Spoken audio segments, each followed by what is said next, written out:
What kind of questions might you ask in the process of evaluating a business for its dependency on an owner?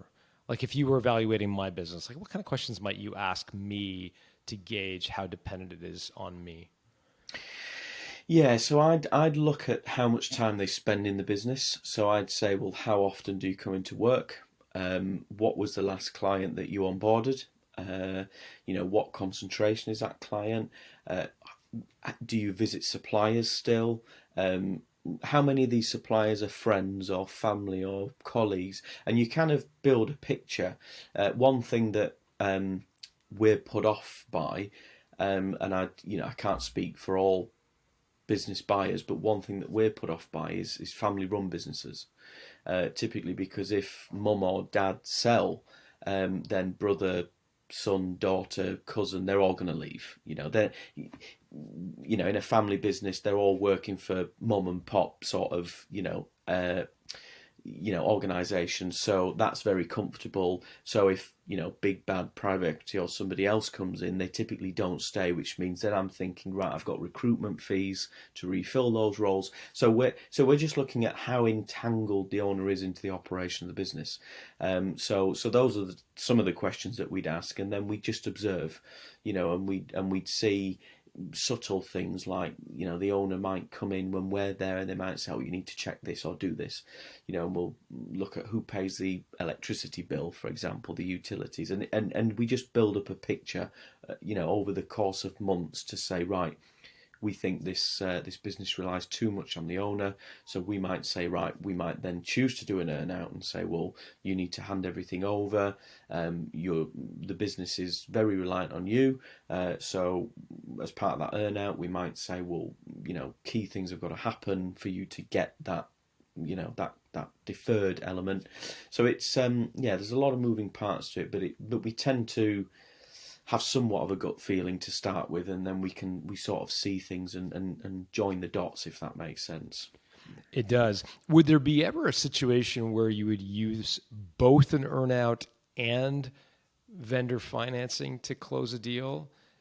Being that to go back to our example of the £1 million business where the seller agreed to finance 35% of the sale, would there ever be a situation where they would have seller financing that was contingent on them achieving a certain milestone or a certain thing, doing a certain thing, as well as an earnout that would be triggered by an achievement of a certain goal in the future? Again, it would be down to the to how reliant the business is on the owner, I guess. So we might say, well, I really like this business, but it really is reliant on the owner, and they're going to have to stay for at least 2 years. So I'll say, right, how do I? A key milestone might be you need to carry on acting as the MD or the president of this business, and you need to achieve certain milestones. So it might be for us passing over certain key contracts. You might have to employ so many people and train them up to sort of make yourself redundant. That might be one of the key tasks. So we'll turn a negative into a positive to say, we really want to buy this business because it works well with one of our other investments, but it's outside the scope of what we'd normally expect in terms of an owner operator outfit. So how do we make that work? So we'll use a combination of earnouts, deferred, KPIs, and that sort of thing, and then it tends to work. The problem works itself out, because if they know, oh, I can get that extra 350,000 through making sure I don't need to do anything in the business, well, that's the best thing in the world. I just need to work on making myself redundant. So you kind of incentivize those sellers into doing so, and then it solves the problem, doesn't it? Provided all goes well, which it tends to. Thanks for watching today's video. To grab your free copy of John Warrillow's best-selling book, Built to Sell, head over to builttosell.com. John's book, Built to Sell, has been endorsed by well-known entrepreneurs like Tim Ferriss, Patrick Bet-David, Dan Lok, amongst many others. But don't just hear it from me, hear it from them. The most well-known book is Built to Sell.